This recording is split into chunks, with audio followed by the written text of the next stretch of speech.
All right, thank you very much, everyone, for joining us today um, on another edition of True Talk with Sam. We are having the Journey So Far series. Actually, this will be the third. We've had the first with Edidion Bulldog, who is a deputy sister at Lewisham Hospital. And we also had the Journey So Far from Chidima Chukwukere, who is a clinical sister at University Hospital Coventry.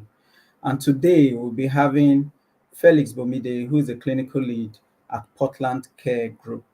And if this is your first time joining us today, we would want you to subscribe to the channel and like our videos, and also turn on your notification button so that any videos that's been posted, you would get a notification about it.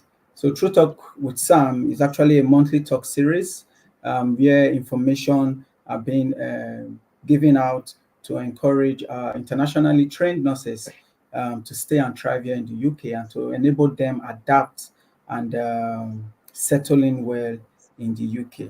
So today we have Felix here with us. I will just read his biography. Basically, it's quite a long one, but you'll bear with me today. So Felix, he began his healthcare journey even before he earned his first nursing qualification. Growing up in a community with limited access to care, Felix saw firsthand the difference that compassionate and competent healthcare can make in the lives of people who are often overlooked by the system.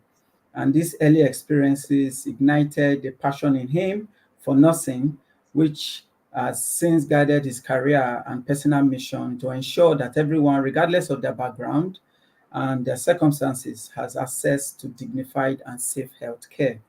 Felix started his nursing career as a staff nurse, where he provided direct care to patients, always striving to meet their needs with empathy and respect. And he moved on with his nursing career, not just as a profession, but also as a calling.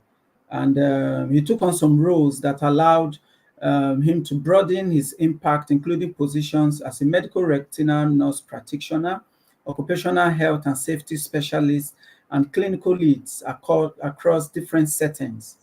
This role actually taught Felix the importance of both clinical excellence and leadership as he worked towards to ensure high standards of care were maintained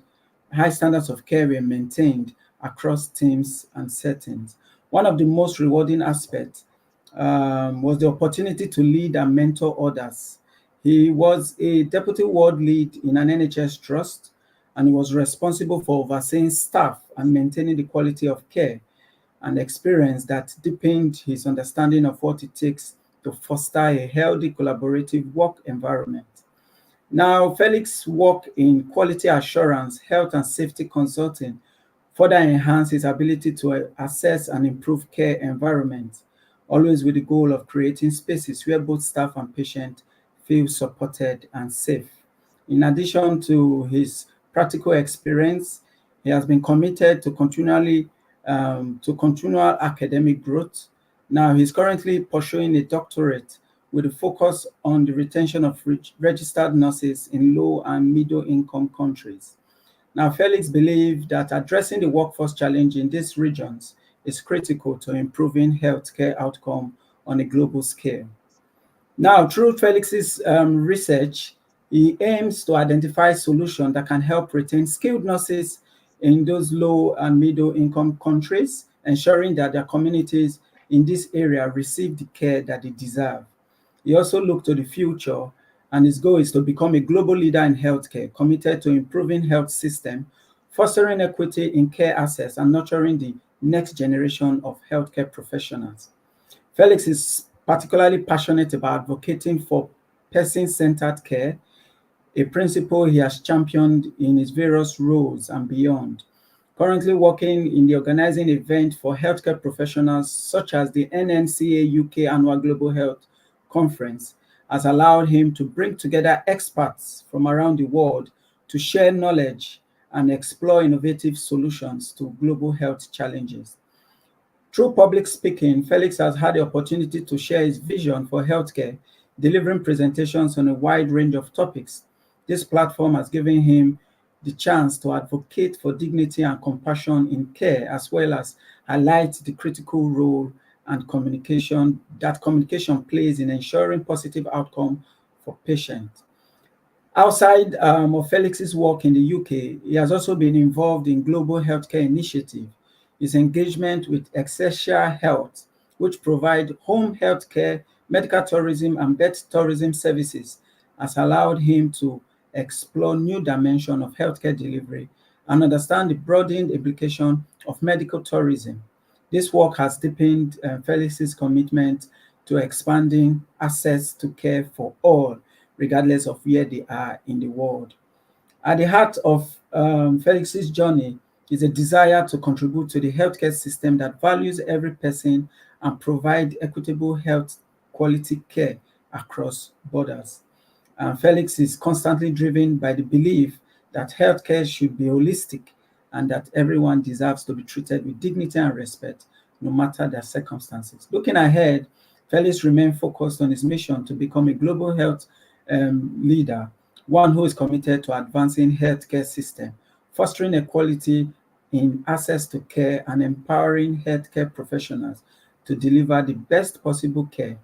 And his work has always been and will continue to be guided with these principles as he strives to leave a lasting positive impact on the healthcare system, both locally and globally. Here we are, ladies and gentlemen. Felix Bomide, thanks for joining us today. Thank you. Thanks for having me, Sam. All right, quickly, this is just to look into your career and your journey so far as a nurse. So let's start. Can you just give us a background? I know I read a lot on your biography, and we want to hear directly from you. Just give us a background of how you started your nursing career. Thank you, and good evening, everyone. It's actually a pleasure speaking with Sam once again on this platform, and I know you've been doing a good job so far in terms of running this platform, and perhaps I could call it a podcast. So my journey so far into nursing, I got into the nursing school sometimes in 2010, if I'm right. Yeah, I think September 2010. So I started off from a nursing school, and the journey was not actually to become a nurse. I'd wanted something different. I'd always, at that time, I wanted to be an accountant. So I remember back then in secondary school, I've always wanted to be an accountant, partly because of my dad. My dad was into that space then. So the dream was to be an investment banker back then. But all of a sudden, I found myself in the sciences. So, and because I was in the sciences, I couldn't really go back into the commercial system then that would get me to that pathway. And so, because I was in the sciences, I just told myself, well, if I'm not going to be an accountant or an investment banker, I would probably become an engineer. And back then in school, I had friends, and I mean secondary school, I had friends that were looking to become, engineers and doctors and or different professions, sweet professions actually. And it never crossed my mind that I would be a nurse. So the journey then was going into uni. I think I did the pre-degree program in Obafemi Awolowo was then, and it was I think it was the mathematics chemistry pieces there rather than the biology chemistry pieces combination that I sort of enrolled with.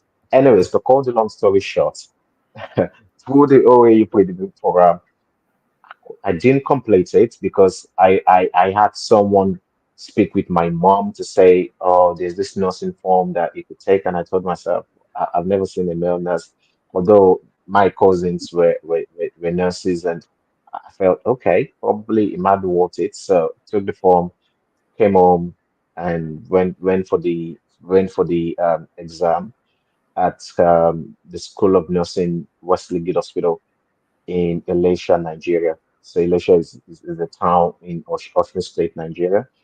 And went for the entrance exam, passed, just got in and all that. So that was back in September 2010, I think. Yeah, September 2010. And have I enjoyed it so far? Yes, I would say. Everyone's career has, the good and the bad, but you try to focus on the bigger picture actually. So left nursing school in December or November, December 2013, and progressed to do a post basic diploma. It's called a post basic diploma. I think the name is now changed in the Nigerian nursing education to probably a postgraduate program, but then it's called a post basic program. So I did a post basic in ophthalmic nursing and management at the University of Benin Teaching Hospital for a year, and started off working with the Lagos State government as a staff nurse, and progressed from there. Did a bachelor's, then migrated to Nigeria, into the UAE, United Arab Emirates, and from the UAE migrated into the UK. Did a master's and currently doing a doctoral at the University of Derby. Um, yeah, so that's I think that just gives an overview of of the nursing background. And in terms of work wise, I've done different bits and bobs from private partnerships to public institutions. So, like I said, I started off then in the Lagos State government. But before the Lagos State government, Okay. I worked with different agencies between I think early 2014. I work with different agencies that were into different stuff. Some of them were into domiciliary or care, some were into staffing for hospitals and all this kind of stuff. And until sometimes in November 2014, I think, when I then joined the Lagos State government in terms of working in one of the hospitals, and alongside doing that, I had different engagements. For example, into academics and supporting students. I was also into business. I was running an healthcare firm that was into different services. Then was also into occupational health and safety. I remember working with an organization that was into construction. So I was more like a site nurse. Was that the title then? I can't recall again. No, sir. Yes, yes. So I did that for a while, and I just did my hands into different stuff. So I also volunteered for organizations like Inspire Nurses Africa. um, I just basically just did different things, collaborated at different levels, with different healthcare consultants, healthcare agencies, healthcare strategies, and people into different spaces. And I delved slightly outside of nursing into because like I did mention at the beginning, I wanted to do something into accounting. So I remember then taking courses in ACCA because I still had that passion then to switch slightly into the finance sector, into the finance space. But anyways, here we are. The journey started off from going into a nursing school in September 2010, and it's just been very sweet and very positive journey so far. All right, I see. And while reading your biography, you are passionate about the healthcare system for low and middle income countries. Why did you Exactly. leave? Why did you leave Nigeria? Because you said you actually moved to the UAE first before moving to UK. Yes, So tell yes, us, why that's did right. you then leave Nigeria?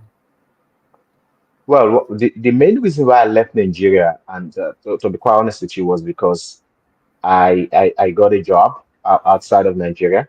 So I got a job then in the UAE, and that was the main reason why I left. So that's the Japa Uh, syndrome. So you still exactly. So it's the Jackpot vibes, and I got a job there, and there was the opportunity to migrate outside of Nigeria. and that was spoiled it. But what led to that as well was primarily because I'd always also wanted to not just build a career only in Nigeria. I wanted to also explore international opportunities, to see what are the opportunities that are available across the globe if possible, and network, work with different multi-diverse teams, international health experts, advocates, and stuff like that. That has always just been a kind of low key passion, low key vibe, if I can say that.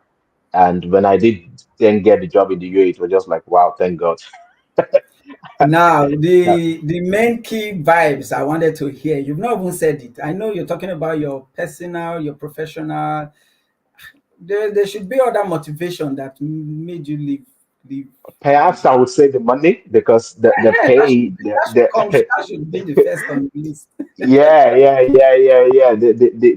They pay. I mean, converting dirhams then to naira. So dirhams is the UAE's currency. It was quite it was quite decent. So I think that was a big motivation that just sort of rubbed off on the vibes and the passion I've just just lost within myself. Yeah, so I'll take that. I'll, So I'll take that. should I still put that as the primary factor why you left UAE to the UK? Because looking at the UAE, looking at UK, what's the difference? What made you leave UAE? Okay, so I moved from the UAE to the UK pretty much because of how am I going to put it? Say a difference in the settings slightly. So because the Nigerian system is we are a multi-ethnic community, so we've got a whole lot of cultural backgrounds in Nigeria, which you will agree with me. But it's slightly different in the UAE, and I do love the UAE so much. I love it. It's a very beautiful country, and but because there was an opportunity to also embrace that sort of multi-diversity in a way that is maybe I could say similar to what I'd grown up seeing in Nigeria. That Okay. was that was the first. That was actually the first reason. And to be quite honest, the UAE made a huge impact in my career. It exposed me to a whole lot of positive things, leadership, organizational, strategic goals, quality assurance, quality controls, and all this kind of stuff. I was really opportune to get that from the UAE. But when the opportunity to move into the UK to based on having something similar to the environment I grew up with in Nigeria, I sort of thought about it. And then this the second reason why I moved into the UK is also to advance my career because I also wanted to do a master's degree. And yes, the opportunity was in the UAE, but it was perhaps um, refined for me or personalized for me. I wouldn't say what is in the UK is better than the UAE. I don't want to do all those comparison or contrast. However, I feel the UK gives me that platform to be able to achieve a degree alongside work, which maybe I would have struggled to do that whilst in the UAE. So that was the second reason why I moved. But it has nothing to do with the financial Oh, incentive. I see. You know, All right. to the UK because of the finances. Yeah. But if you had the opportunity, which would you, apart from studying masters, apart from your professional background, currently, if you were to choose between the UAE and the UK, where to work career wise? Where to work career wise, I love both countries. I love the UK and I love the UAE. So I think you're putting Okay, me so in a you very the tight, question shouldn't tight, seem like tight situation. Nigerian jollof and Ghana jollof. Okay, let's leave that for now. Oh no no no no no no no no no not at all. I mean I love both countries. Both countries have added value to me. I love the Oh, UK. I am in the UK and I love everything about the UK. And I so much also love the UAE because it's really propelled my career, gives me that opportunity to network, to connect and build with different people, different teams and different structures and learn a lot. If I'm going to choose, I don't think that's a decision I've thought of now. all right. I just leave it open for now. That's okay. All right, let's move on to the challenges you faced. I want you to be sincere and very real with me, and I'm going to ask you some straight questions. What were the challenges you faced on arrival to the UK as an internationally educated nurse? Thank you. Well, let me start from first arriving at London Heathrow because I came into London Heathrow Airport, and it's just the difference in the serenity. Coming from the UAE where the temperature can be really hot, and it can just that change in the temperature was just something that I just felt wow. I came in there and everywhere was pretty much cold. The everywhere was getting dark at 4 p.m. and I was Yeah, wondering what's going on. It's just 4 p.m. And that was the first challenge I had. And then coming from London Heathrow, arriving at the NHS trust I worked in then is also a change in the environment. I saw that I'm alone here, and that sort of loneliness as well creating a bit because then I've got to make decisions for myself and all this kind of stuff.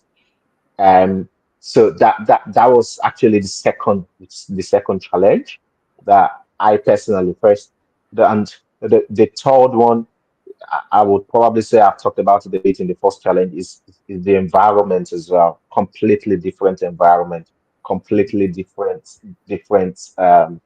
area, different the kind of streets that have been used to in Nigeria and the UAE, the road markings, driving, the car system being a right hand drive, and I was wondering, oh my days, you know. So those were some of those were the initial challenges.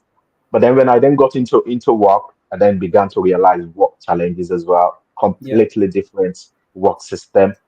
How things were done in Nigeria is totally different from how it's done in the UK. Understanding work processes, things like audits and compliance and protocols, policies, guidelines, and all this kind of stuff, and working within your professional boundaries and learning how to relate with people, learning how to understand slangs and jokes, things like "Can you make me a cup of tea?" And then you're wondering, what do you mean by tea? Are we talking of Milo? Are we talking of Bonvita? Are we talking of milk?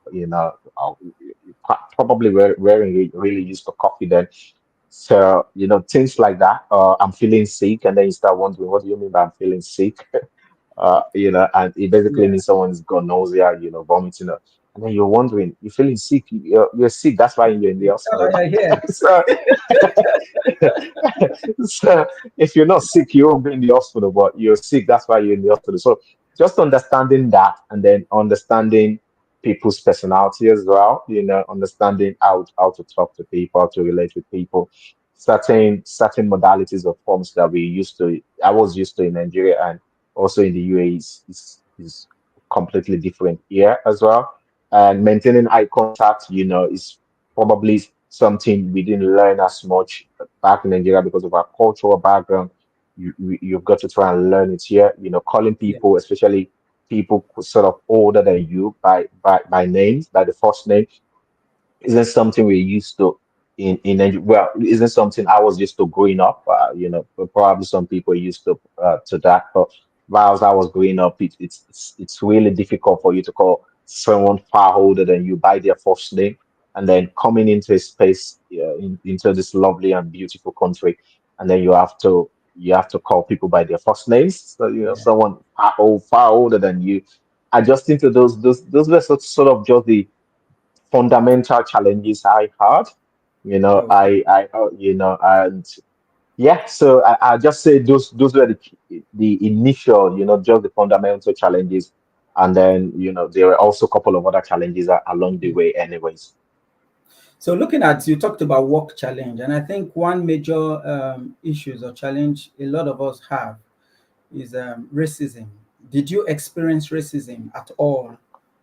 Or did you Of see course, it I as a did. challenge? Of course, I did. And but I wouldn't say I did not experience some form of racial sentiment against me.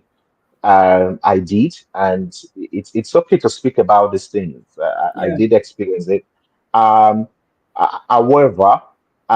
like I said, I had worked in the UAE, and I'd worked with different racial groups, so I'd already had the knowledge as to dealing with people from different countries, different races, different ethnic backgrounds, different sexualities, and stuff like that. I'd already had, that knowledge as to how to deal with that. And one of the things I remembered I did was just to show who you are. Just let your skills speak for you. Let your knowledge speak for you. I wasn't coerced or shy or would shy away from doing things I know is within the professional boundaries. I Yeah. wasn't sort of. I was actually showcasing my abilities and my skills within my professional limits. And I also learned to speak up where concerns have been noticed. And whilst racial bigotry or racial sentiments or racism in the broad term or in the simplest way isn't something that's going to go away. It's not really going to go away, sadly, unfortunately. And I know that the UK has put in different solutions or measures to try and reduce the impact or probably mitigate the impact on people. I just feel as a nurse work in a workplace environment, from my own personal experience now, is you just got to let your knowledge and your ability speak for you, and you've got to try and speak up when you're being faced with challenges. Would you probably get a response? Maybe not. Maybe you would. But there's no point having to keep silent and accepting everything hook, line, and sinker. It's just speaking up and just showcasing who you are. And because you've got years of experience behind you, before I Yeah. moved into the UK, I'd gotten how many years of experience in nursing? For is it about 7, 6, 7 years? So obviously at that time, I wasn't really a baby nurse if again, because Yeah. I had worked as, I'd been exposed to different areas in the healthcare space, not just in nursing, the healthcare space generally. So you just got to let those experiences showcase itself and try and speak up more and just be there and take responsibilities where you can and where you've got concerns. Personally, I just let go of some things. I pick my battles. That's just the thing I learned. You Yeah. can't fight and win every battle, can you? So No. I picked the ones that I know that I can deal with, the ones I couldn't really deal with. I just let it go for my own mental health and for my own sanity because I just want to go back home and still be sane and still be able to think like a decent person. So I picked the ones I could pick, the ones that probably I know I will probably not be able to win them. I just let it go and just move on with life. That's it. Just to let our viewers know, we've had a session on handling racism at the workplace. So you can visit our YouTube channel to actually check out those videos. One question again. I think some may find it challenging. I don't know if it was part of your challenges during your career progression, applying for higher positions. How did you go about it? Well, when Was I it came at into the the beginning? UK, just on a more practical form, I came into the UK in September 2020, and I came in as a pre-registered nurse, so pre-PIN. I think that's what it's being called now. But the title I had then was it's called is the International Assistant Practitioner or Assistant Practitioner. Anyways, it just summarizes that I wasn't a qualified nurse yet in the UK, and then got my PIN. I think I got my PIN sometimes in January 2021 and then moved into it was an NHS trust. So the banding was pre-pin was I was on a band 4 and became a band 5 when I got my pin in January, and I stepped into a band six role in September, October 2021, something like that. So it's probably a space of about 9, 10 months now, between being on that band five and moving into a band six space. And well, there are always challenges with any kind of job, and personally, I try not to be stereotypic in my approach, in my mindset, and I know that what works for me might not work for the other person. So my philosophy is that, well, what's the worst case scenario? That's the way I always think. Okay, Mm. I'm going to apply for a band nine role, as far as just giving an example. Okay, what's the worst case scenario? Well, it comes back to say, unfortunately, or you're being unsuccessful, and yeah, and you've not been shortlisted, you move on. Does it stop me from applying? No. So I could apply for a position in WHO if the advert is there and I put in my best and I put in a good application. And the worst case scenario is that maybe my application would not be shortlisted. If it's Mm. shortlisted, great, then get shortlisted. And if it's not shortlisted, it doesn't stop me from applying again. So I'm not really the kind of person that play from the in book of maybe I wasn't shortlisted because I'm a black person or because I've got this kind of skin color, stuff like that. I try to look at it from an holistic point of view. If I wasn't shortlisted, why? Was I not shortlisted because I didn't put in a good application? Did I lack the experience? Do I not have the required, person specification attached to the role? I don't.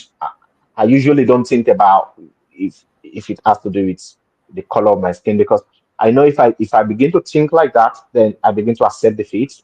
Then pessimism begins to step in. That's just my own the way I always think about it. I just Yeah. feel you've got to stay optimistic. You've got to have this positive vibe about it. It's just got to be positive energy. You've just got to try and stay happy, happy, happy, happy. You find a job you like. You read the job specification. I like it. Okay, I put in my best. I submit a very strong and convincing application, and I leave it to the to the employer, whoever is shortlisted for the. Okay, I You wanted know. to tell us, can you remember how many applications you did before you got your band six role? Oh, quite frankly, Sam, I'm not. I can't recall again the number of applications I did, but I think I did up to. I did more than five applications. I Okay. think I did over five applications.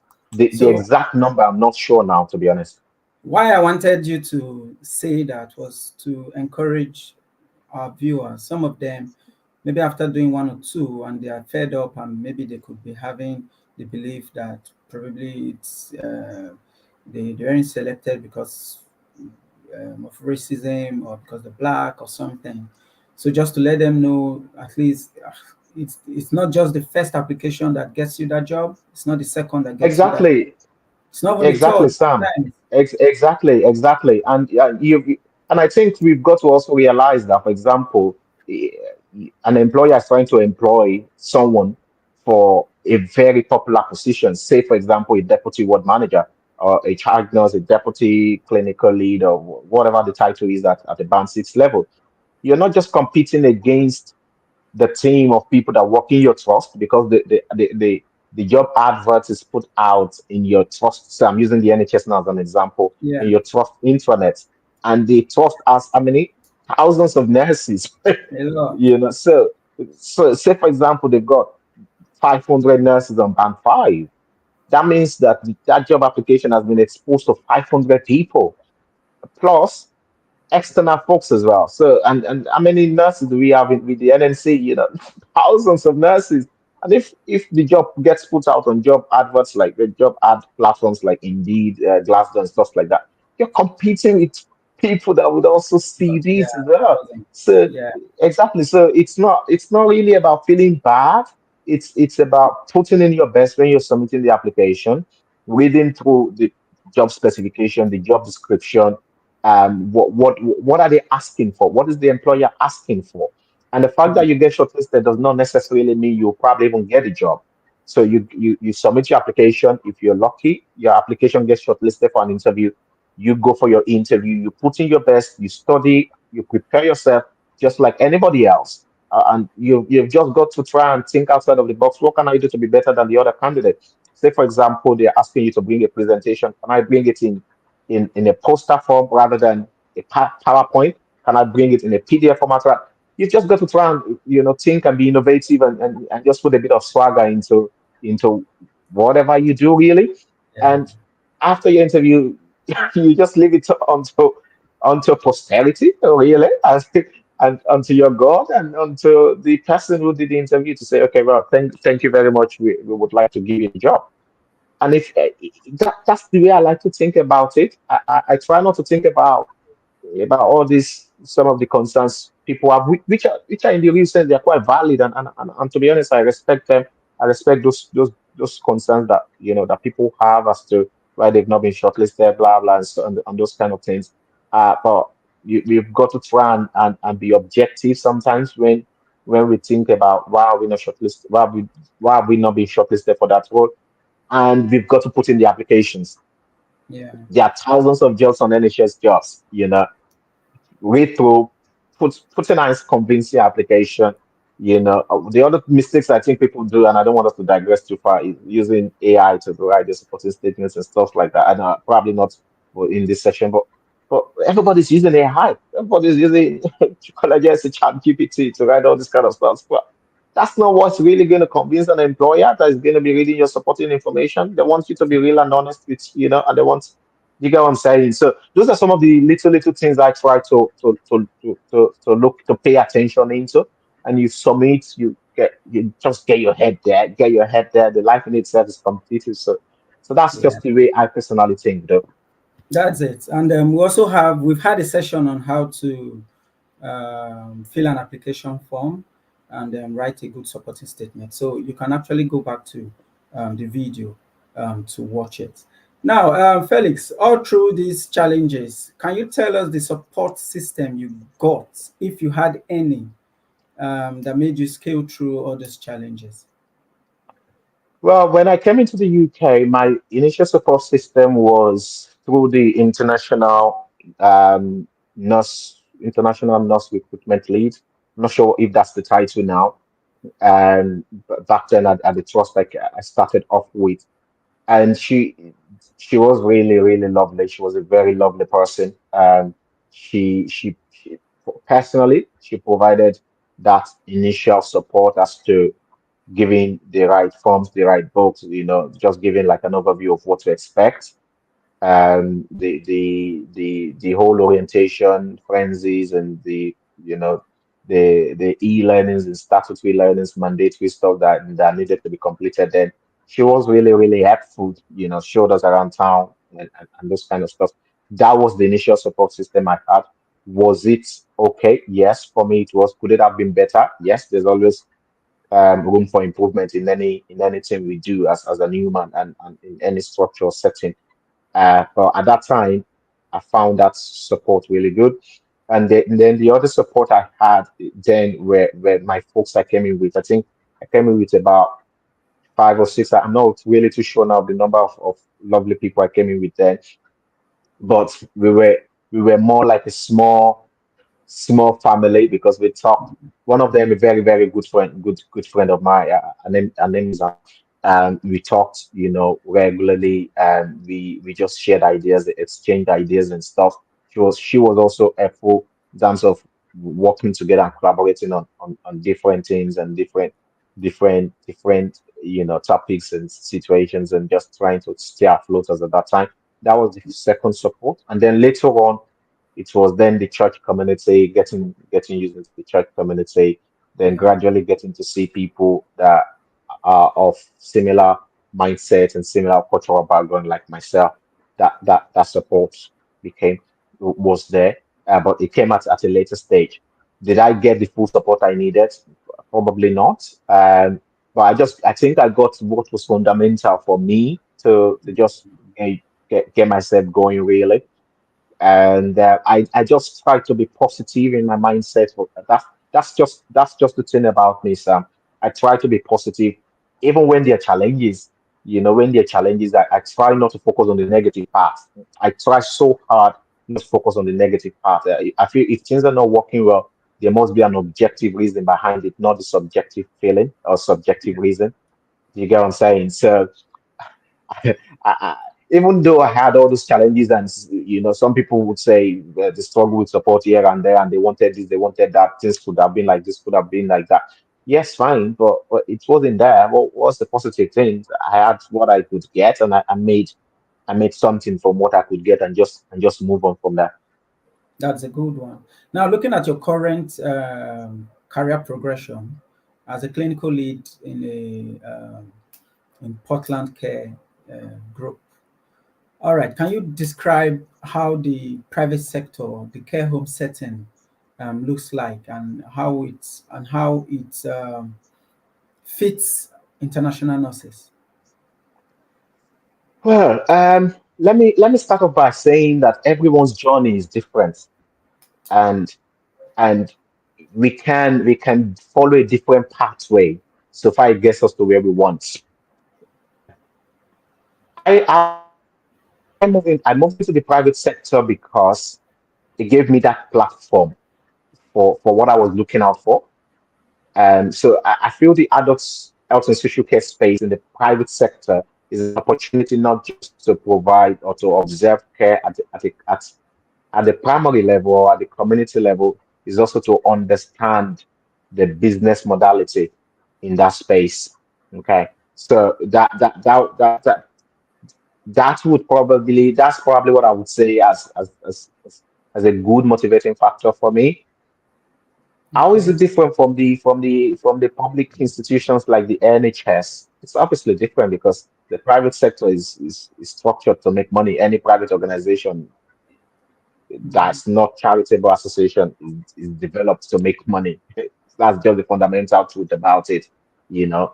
And you would agree with me that when you go into the private sector, you're working for the business, you're working to enhance the business, you're working to enhance the growth of the business. And what I think is important here is to try and stay within the confines and the rules and the policies, procedures, guidelines guiding that institution, guiding that private institution. The difference in the NHS is that the NHS is a bigger space, and there are massive rooms for opportunity. Different job positions, different career pathways, different things you can do, bits and bobs you can do in the NHS. You probably not find that much in the adult health and social care sector. So I'm focusing more on the adult health and social care sector, and not just other bits in the private space now. Mhm. The challenges that I think international nurses, some of my colleagues might face coming into the private sector, is understanding that the rules that guide the private sector is totally different for what guides the public sector. You are yes, you are held to account because as a professional nurse you've got a pin to protect, and yes, and you're also held to account in the public sector in the NHS, but you probably held to more account in the private sector Yeah. because, like I said, the institution is structured not just around providing services and all that, but fundamentally to make money. And if you're not really doing what you need to do to drive forward the goal and the objective of the institution, I feel such person might really struggle. Mm. A fundamental example is how nursing is perceived in a general ward. So I'm just using like a general medical surgical ward, to how it's perceived in an assisted living, supported living, a care home, a residential living, a nursing facility. It is different in the hospital, in the NHS trust. You find yourself working with different team of healthcare professionals, very lovely and seasoned people, from doctors to therapists to dietitians and what have you, to Yeah. pharmacists and many more people. But in the adults social care sector, you probably not working, not having that opportunity to leverage on that skill, on that knowledge at an immediate, when you need it immediately. Because as a nurse, say for example in a care home, you are the nurse. You've got to be a very good advocate. You've got to have a very good advocacy skills. Your organizational skills has to be top class, has to be you have to be on top of your game. You also have to have your clinical skills at your fingertips, understanding when you need to escalate and make referrals. Documentation is a strong part in the social care sector, in the private social care sector, that a nurse, I mean a general nurse, needs to have. The other thing is understanding when things are going out of hand and making on the spot decisions. So your change management skills, your change management approach has to also be at this level, because you then have to adapt and adopt to new changes, because changes in the private sector can happen really, really fast. It just get developed, and you have to implement it and you have to sustain it. So sustainability is sort of an immediate thing in the private sector compared to perhaps in a bigger institutions or larger public institutions. So those are some of the things that I think that maybe those can be challenges of nurses and those kind of stuff. Project management is also a key part in the social care sector, because you've got little projects that you've got to deal with. You've got projects in terms of workforce transformation. You're probably looking into your nursing care plans, individualized care plans, all this kind of stuffs. Uh, they might not be a big project, but they are also small projects. They are projects, whether we classify them as big or small, and you've got to have that knowledge of project management. Understanding when you need to create a plan, working with a structure, Yeah. analyzing changes and stuff like that. So that's what I would say in terms of the difference. But I know that what gingers people, and I want to say that colloquially, is the financial incentive as well. Yeah, which is sometimes why you find people moving into the private sector space, is because they feel, oh, the private sector pays more maybe than bigger institutions. But I think that's just one way to look at it. And every system, I've been lucky to work in the public sector, in the NHS, and now in the private sector. And I'll just say that every sector is different, but every sector gives you the opportunity to acquire skills and build on your skills and just be the best version of yourself. Thank you very much. I would You're want you to welcome. give us some advice, because we have some questions for you to answer. So, what Oh advice yeah, do you that's have fine. for our viewers today? Well, I think Top I say, tips. Top tips. and I just want to say that my top advice is always to have a positive approach to everything we do. If you're a career-driven person, you've got to have a positive outlook. You've got to develop yourself. Yeah, I feel that's just my advice. Develop yourself, which is something I'm a big fan of. See opportunities, short CPD courses that you can take here and there to add value to yourself, to learn, to acquire knowledge, to acquire skills. Also, be available for volunteering roles, because it's when you volunteer that you really get to know people, and you try to stay out of your box.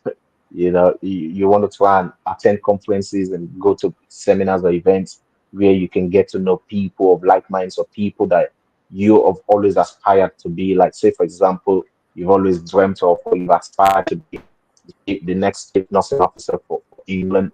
You've got to try and gradually work yourself in that space. So basically, you've got to go out and understand what do I need to do to get myself into this position, what academic qualification, what practical experiences do I need to have. If you want to own a business, uh, it's a slightly different thing, because then you've got to know the rudimentaries as to how to start a business. Simple things like registering a business. Say you want to own a supported living facility in the UK. It's regulated by the Care Quality Commission. What do they need? So that's knowledge acquisition in that regard. Going, attending workshop seminars, and learning from people that have been in that space before, identifying your mentors, working with your mentors, doing the needful, and have a positive outlook, because that I always feel some of the challenges I find with some of my colleagues is this negative aura as to, oh, I have tried, it seems I'm not getting it because of my skin color. And I've always said there are so many successful people with your skin color. Why don't you look at those ones? Why are you bothered about the ones that are not successful? Or that are not really doing what you want to do. So I just try and focus on the positive side of things. Just focus on that and put Yeah. in your best. When challenges happen, dust it off. you know, It's just like when something when if rain falls on you, would you say because the rain has fallen on you, you won't wake up again the next day? Stuff like you just check it off and move on and acquire knowledge, read books, expose yourself to people, let people get to know you in a positive way, learn from your mistakes. Life happens, we make mistakes, everyone makes mistakes at different forms. So that's that's just I that's I just actually said the top fun way I'll tips, put it. and you were rapping, as in you kept going, you didn't even stop. Well, I hope I managed to put those top tips in whatever manner I've Those said. top tips Yes, were they were quite a lot. We have a question from OJ. It says, "What skill sets were you really leveraging on aside employing your core nursing skills in your job role that gave you a jump start and an edge to get distinguished in your early day as a UKRON?" okay. Well, skills can be classified mainly into hard and soft skills. And yes, the hard skills are the one that I managed to get from formal or informal kind of education. But then the soft ones are the ones you build and you learn, and then you identify yourself. Like I started off from the beginning. I was lucky enough to sort of identify what I want, and I just put myself out there. And in terms of what skills did I learn or did I not learn, I just built on my innate abilities. I know that I can do certain things. Some of my skills fundamentally change management, process improvement, continuous improvement, quality improvement, quality assurances. All of this come from when I was, different roles I've taken and also working in the UAE as well. And those are just those things I did. And I've done bits and bobs in businesses as well, understanding client satisfaction, customer feedback, what people want, that needs to make them happy and this kind of stuff. Those are the skills you can leverage. I feel as a UK as the new entrants into the UK nursing space, and everyone has what works for them. I just feel you've got to just use your own skills in a refined way and just build on that. And from there, I just started reading books. So I've got a library where I read books, different books, Brian Tracy, John C. Maxwell, and different books that I love to read. Sometimes I read ebooks and just to acquire knowledge. Just recently, I've enrolled into another CPD course in change management, and those are just the things that I just do. Sam, am I still with you here? Because it Yes, looks you like are. you've frozen a bit. Yeah, on my screen, I think you're Can you frozen, hear but me? we can actually hear you. Yeah, Oh, I okay. think it's better now. Yeah, Can you see me now? yeah, I can see you. Yes. Okay. Yeah, so that's to me that's just the skill. I don't know. I don't know if there are any other kind of posh skills that that I should be saying that I've not said to you. But it's just those innate things that I've been lucky to be exposed to, and I've built some of them through formal. Like I said, I just recently enrolled into it just today. I was trying to okay, I need to brush up on my change management skill and identify formal methodologies in change management and this kind of stuff. And I've just recently enrolled for that. So those are the ways that I just build on my skills and learn and get knowledge and stuff like that.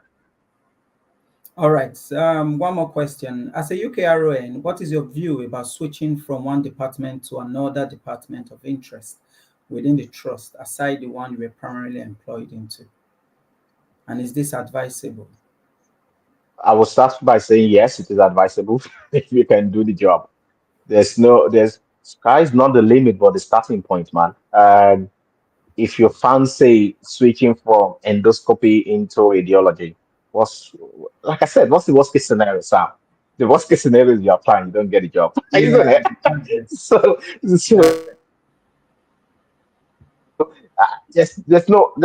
no point. And then it's nursing role. So you'll be doing radiology. The fundamentals of nursing is that. Felix, it You seems know, we, all you just need. Can you hear me? yeah, the network is, it's not clear again. Oh, the connection is really bad, is it? Yeah, it's Okay. bad. Well, like I said, there's no I don't see any reason why anybody cannot do that. Because when I jumped into a six, then I was in the orthopedic world and I moved into an ophthalmic unit. Well, maybe because I had, an ophthalmic background and did a post basic in ophthalmology, perhaps right. But I don't think that would count that much. And it's just if you're willing to learn, you can move into any department that you think your skill set is. There are people who left the bedside space and moved into research, and they probably have not even published a publication before. Yeah, It's they just like it, and they think they can do it, and they applied and they got the job and they learn. There's something like on the job learning. So there's nothing anyone cannot do. You can move in from general nursing space and go into IT. All you need to do is to learn and have the passion to learn and acquire the skill set there. And once you acquire it, you're good to go. Because the fundamental thing that you need to have, the fundamental skills, you probably have them if you've discovered yourself and you just want to enjoy the space and connect and learn and read books and study and yeah. So I advise anybody who wants to switch role to switch. You know, one of my mentors was saying to me, Felix, why are you bothering yourself with? You can even apply for a very senior roles, and that's the thing. It's a global idea. It's a global mindset that you've got to start thinking of. Not saying, oh, you've got to go from a 5 to 6. There are people that go from 5 to 7. yeah, yeah. There are people that go from 5 to 8A. So why must we say people should go from 5 to 6 when they can go from 5 to 7 or 8A? Would there be challenges? Would they be successful at all time? Maybe not, but there's no harm in trying. So you've just got to have that positive mindset and push yourself there. That's all I would say. That's it. We have another question here. How are you able to combine work and your master's program, considering the mandatory 37.5 hours work schedule with the NHS? And do you have any tips to combine these mutually demanding engagements? Oh, And I'm thinking of the right. also talk about your doctorate program. Yeah, So how are well, you to be combining quite that? honest, Sam, I just think it's all about time management here. It's and it just putting things on a scale of preference. When I was doing my masters, I did my masters at ESEX, and rather than a 1 year, it's a 2 year program because I was doing it through a longer approach, or, not the full time role, not the full time one that will have me going into uni at all times. But then I just structured myself, you know, did my assignments, invested my time, woke up late sometimes, The way slept you are late saying it, sometimes. you are saying it as if it's that easy. No, no, no, no, no, Sam. There's nothing easy in life, and nobody gives you anything on a platter of gold. Unfortunately, we've got to work hard. Even if we're born into a privileged society or privileged homes and all those or privileged background, whichever way anybody wants to put it, you still have to. Say, for example, they've made food for you. You still have to put in the effort to grab a spoon and feed yourself. Except Yeah, if for some health challenges you're unable to do that. You still have to put in some effort. That's what I'm trying to say. So basically, what I did was I just knew I needed to get this thing done, and I needed to get it done at a certain period of time. I have to complete it within this duration, and I structured myself. So sometimes when I need to sleep, maybe rather than having 6 hours sleep, I'd have 4 this day, I have 5 the other day. Just here and there, juggling things, and also speaking out. I had friends that were also in similar boat together, and we were just sort of supporting one another and saying, "Oh, how far have you completed that module?" This. I was also speaking with the tutors and the lecturers to say, "Well, I'm really struggling with this assignment. Can you give me a tip as to how do I go about just to even bust your bubble?" While I was doing my masters, I was the student rep then. I was the student rep. I still had a leadership role that I was doing in the uni alongside doing my master's program, alongside doing my job that I've been contracted to do. It's just all about balancing it. And I still have social engagements. You probably know that then. yeah. All the social engagement that I had here and there, I still had all of that. And I still live my life. I still go out and enjoy life. Go to do all the social gatherings and stuff like that. But I manage my time well. Times that I need to lock up myself in a small space and be off social media. I do that and just get on with it. And same thing I'm doing with my doctorate. It's even tough now, man, with my doctorate program.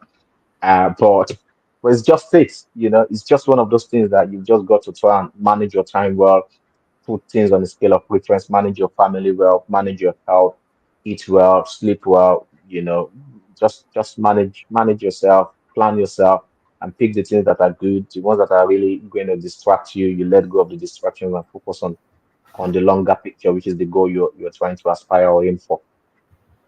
Thank you very much, Felix Bomide, clinical lead, Portland Care Group, and It's been a really pleasure, Sam. happy to have you here. I don't know if anyone has any question, but you can drop it on the comment box, and we could get Felix to reply you. Thank you very much, everyone, for tuning in today, and we hope to have a better and more inciting topic coming in October. We are cooking something and hope it gets prepared. And if you've not subscribed to the channel, please hit the subscribe button and like our videos and turn on your notification button. And hope to see you next time. Thank you very much, Felix, for joining us today. And thank you for all our viewers for tuning in today. Hope to see you guys shortly. Thank All you, right. Sam. It's a pleasure, and take care of Thank- yourself. All right. Yeah, Bye. yeah. Bye bye.